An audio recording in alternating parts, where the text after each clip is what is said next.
in hand we walked out of the cafeteria and through the empty courtyard of Oaks Higher Elementary's open campus. I grimaced with most every step. I'd never had to walk around with a messy diaper, but my head was on a swivel for other reasons besides the newfound mass in the back of my pants. There was still that lingering, gnawing fear at the base of my brainstem of being seen.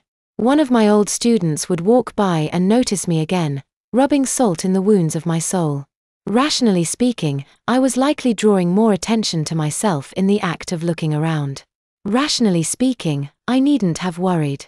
It was only the second week of the school year, just after breakfast, and none of the other teachers were likely comfortable enough to allow their students to walk the campus. Even the safety patrols, those most responsible and privileged of teachers' pets, wouldn't be allowed to run anything up to the front office past 8 o'clock. The only students not in their classrooms were the preschoolers that I used to teach. That damage had already been done. I wasn't rational, though. I was Alice through the mirror, in a world that looked so much like what I'd been used to but behaved so differently. That's what I told myself, anyway, to help the shock. Rationally, I knew the world hadn't changed. I was just on the wrong side of the wooden bars, now. Didn't stop my heart from pounding louder than my feet on the pavement. Ah, Billy snickered behind me. What's matter? Is the whittle baby sad 'cause he's got poopy in his pants? My nose wrinkled and my lip curled back into a snarl. Diaper shaming? Really? From a guy who shat himself moments after being seated? I really had fallen down a rabbit hole. Says the guy who's incontinent, I hissed back over my shoulder. I would have preferred to cuss the sonofabich out, but I had the carrot of Cassie hanging over my head. I had to be good. Besides, I liked the word incontinent. It sounded smart. Sophisticated. Grown up. Not incontinent, bald-headed Billy hissed back. Just unpotty trained. What's the difference? Billy's smile was not friendly. You'll figure it out, new kid. I did not like the way that sounded. Our waddling toddling parade of losers circled around the back of the building and Zoj opened the door to Bof's classroom and held it open while we trudged inside. The handhold chain weaved itself out into a semicircle near the whiteboard. By our feet were tiny XS. It didn't take a genius to figure out what we were supposed to do. Nevertheless, I didn't sit right down with the other littles when Ivy and Billy released my hands. The mush in my pants had already been spread around in my seat from the ordeal at breakfast. Sitting back down wouldn't spread it more, at least not significantly. There was just something that I found repugnant about the idea of willfully sitting in my own filth, like it was an admission of guilt or failure. Adults didn't just willfully ignore what was going on in their pants. Ivy, Bof instructed a bit too late, don't sit down, yet. Go to your mommy in the bathroom. Yes, Ivy stood up and did a curtsy. She peeled off and half-jogged to the bathroom like an excited child. Ivy was a good girl. Ivy got changed first. Don't you sit down, either, Clark. Bof told me. I felt a faint flicker of hope. Did that mean I was getting changed next? Should I go wait by the bathroom door, or? No, my former mentor told me. She took my hand and pulled me into the middle of the semicircle. I heard tapes being ripped off and amplified by the nearby bathroom walls. Come here. My mouth went dry, and Bof pivoted me to face the other littles. Boys and girls, she said, class. We have a new student with us today. I thought before we started our morning meeting, we could take a minute and get to know him better. She patted me on the shoulder. Go ahead, Clark. Introduce yourself. I stood there, with at least 7 pairs of unfriendly eyes staring back at me. Ivy being there wouldn't have made me feel any better, and I had no idea where I stood with Chaz. My mouth was dry and my pants were wet. I was acutely aware of the smell emanating from the back of me, and I found myself with the most curious case of stage fright. It was a nightmare. I was a teacher. Even if I was unemployed, it was my job to be able to talk to people. I talked to kids every day as if it were the most natural thing in the world. These weren't kids, just people being forced to play the part against their will. And they hated me. I'm Clark, I said. My mind went blank. What else should I say? My age? My education level? Did any of my hobbies or adult life really have any bearing anymore?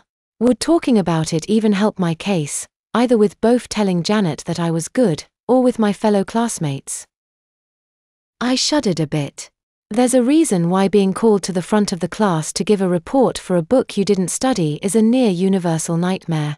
The whole pretend the audience is naked trick is a psychological trick to make the people judging you seem vulnerable and less threatening. They already looked plenty vulnerable sitting there, surrounding me wearing baby and toddler clothes. I'm pretty sure everyone save Ivy would have preferred to be in the nude. Go on, both patted me on the back. Tell them more about yourself, Clark. You've got a room full of future friends who just want to know more about you. A look on their collective mugs put the lie to that. I stopped and held my breath in anticipation. Ivy had come back. She skipped right over Billy and tapped a little woman on the shoulder. The girl got up wordlessly and went to Mrs. Zoj by the bathroom's changing table. They had a diaper changing order or something, and I wasn't next. Ivy sat down in her spot, her crisscrossing legs not doing much to hide that her new diaper was pink. At least one of us was getting what they wanted. Damn. Ladies first. Little who just got changed picks who's next. A pre-selected order or rotation? It didn't matter. I wasn't getting changed next. Both and Zoj were probably going to make it, so I was changed last, a petty bit of revenge for my stubbornness at breakfast or a way to condition me to getting used to staying in an unclean diaper. I sighed. I'm Clark, I repeated. We know that, Billy said back, sarcastically. Duh. That earned him a warning look from both. Billy shrunk back down. Both still had her teacher face down pat. I'm 32 years old, I said. I used to be a teacher here. Another thing they already knew, but a way to test the waters. Clark, both said. She let my name hang in the air. A bit of warning, a bit of worry. Good little dolls weren't supposed to talk about their old life, evidently. I have a bachelor's degree in elementary education with certification in that and early childhood education with 10 years of experience, and I used to be married. That was stupid of me, I knew. I just wanted to say it out loud, though. To maybe get a bit of sympathy. To rub it in both's face of exactly what she was doing to me. Speaking of rubbing, a massive hand gave me a firm pat on the backside. Not enough to hurt me. Not enough to even make a sound upon contact. Just enough to remind me which of us was the teacher and which one was the baby. There was the line. I was on thin ice. My nostrils flared. My favorite color is green. I switched gears. I like the Muffets, but not the Muffy Babies or Muffy Littles or whatever they're called. Out of the corner of my eye, I saw a guy in shortals, blue pinstripes and some cartoon animal on the bib obscured by his arms crossed over his chest. No one would mistake what he was wearing for anything adult. I watched him roll his eyes as I talked and searched for words. I read his lips and heard him mutter, "Helper. I am not a helper." I didn't raise my voice. I didn't stomp my feet. I didn't lose my temper. I didn't ball up my fists. But I didn't look away, either. I didn't fucking blink. I wasn't a helper. Some people reading this might disagree. I myself have waffled back and forth on it. But standing there in a fucking sailor suit and smelling like a baby, feeling as low as I'd ever felt gave a certain kind of clarity. I never willingly helped the Amazons hurt littles. I never told, nor tattled, nor set up someone who wasn't already adopted to get snatched up. Did I go out of my way to empty the unjust playpens and melt the ball pits of tyranny in the world? No. Not that I didn't want to. I just wasn't in any kind of position to resist, just like a lot of us. Just like a lot of the people, I hope, who are reading this now. Huh. What? Shortles said. I didn't say you were. I didn't reply. I didn't argue. I didn't break eye contact. The girl who'd just gotten changed came back and tapped the girl called Annie on the shoulder. Annie got up slowly, not quite wanting to miss the unfolding drama. It might have been just but for a solid silent 5 seconds, I was standing in front of the class and had caught someone disrespecting me. For 1/12 of a minute I was still a teacher. Finally. He looked away and said sorry. Clark. Both asked. What's wrong with being a helper? I felt a heat on me and realized my mistake too late. Everyone but Shortalls was staring. No more bored but contemptuous gazes, and instead a mixture of outrage and fear. I'd let a bit of our lingo slip in front of the giants, broken some bit of unspoken prison code. Whether or not both already knew what the term meant when littles used it was irrelevant. I'd let it slip that I knew about it. It would have been like telling her about a certain website or a certain style of party. Some things remained secret and sacred, even when they weren't. I looked up at the woman who'd first betrayed me. "Nothing, Mrs. Both," I said. I smiled. It didn't reach my eyes and I knew it. I said heifer. I thought he called me a heifer. Like a cow. I'm self-conscious about my weight. It was a flimsy lie at best. The kind a naughty child concocts when he has no other options. A light bulb. Change the subject. "I also like yoga," I said to the rest of the class. "It's good for my weight and I don't have to wear tights like ballet." Warden Boaf wasn't having it. "Jessie," she said to Shortalls. "What did you say?" Shortalls looked to me and then to Boaf. More changing and cooing sounds echoed out from the bathroom before he responded. "I said he was a heckler," Jessie finally said. "He used to make fun of me. Before." Another paper-thin lie. I held my tongue. For once I didn't mind being accused of something I didn't do. I looked at the other inmates. They seemed to be relaxing ever so slightly. The teacher looked to her far left. "Ivy." And just like that the tension ratcheted up a notch. "What does helper mean?" The most mind-fucked out of everyone put her finger to her chin and I held my breath. A helper is when you're a good baby and you try to help the grown-ups as best you can, like when I bring my mommy a new diaper when another baby is out, or when I'm going grocery shopping and not in the cart, but I get things on the bottom shelf so mommy doesn't have to bend over. Anything else? Ivy shook her head. "I don't think so."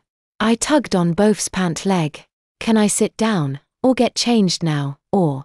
Even sitting in my own filth for another few minutes would have been preferable to the amount of attention I was getting.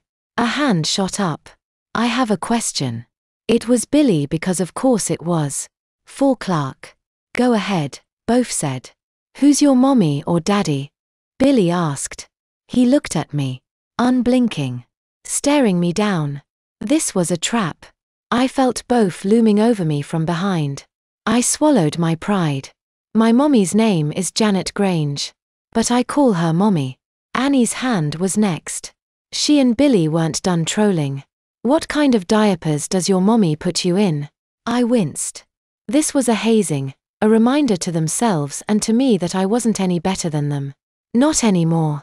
I'm wearing a monkey's. I need to be changed. My voice was level. Soulless. Let them get their jollies in. "Wait," a dark-skinned woman who'd I'd later learned was named Mandy giggled. "You're not potty trained. I thought I heard you crying at breakfast that you wanted to go potty." More sounds of diapers being changed. I didn't even notice who'd switched out with whom. I chose my next words carefully, getting used to not being a big boy anymore. I wanted to choke on the words just saying them. "Do you wanna play on the playground later?" "Yeah, Ivy. Sure." I looked up at Boaf. Had I danced enough? Said my lines to her approval? Apparently. "Good job, Clark." I started shuffling over to my ex on the floor. I barely noticed the feeling or smell anymore. "How'd they get you?" It was Chaz calling out. I turned around. I looked the kid in the eye. And I lied. Nobody got me. I went potty in my big boy pants and so the grown-ups figured out that I was really a baby pretending to be a big boy. Jesse looked up from the floor and uncrossed his arms. There was a blue elephant on the bib of his Shortalls. "Me too," he said. Mandy nodded. "Me too." Billy didn't say anything, but his stare wasn't quite so intense or as mocking as it had been before. We were all lying and knew it. I took a certain solace in that. A new ritual, perhaps. Then Ivy ruined it by missing the point and saying, "I was always a baby." I sat down and closed my eyes, grimacing to hide my distaste for the little mindfucked wretch. "Sure, Ivy. Sure." I had enough to be disgusted by anyways. Boaf took a seat on the floor, crossing her legs. "Okay, Kids, she said. Time for circle time. Clap along with Miss B. The strangest thing had just happened. Everyone started clapping. And singing. Clapping and singing, and doing cutesy practiced hand motions. None of it was in any kind of language that I understood. Ch ha ni tamaru. Hapa ni akitara sakura to asabu. Sakura no hana no ueda.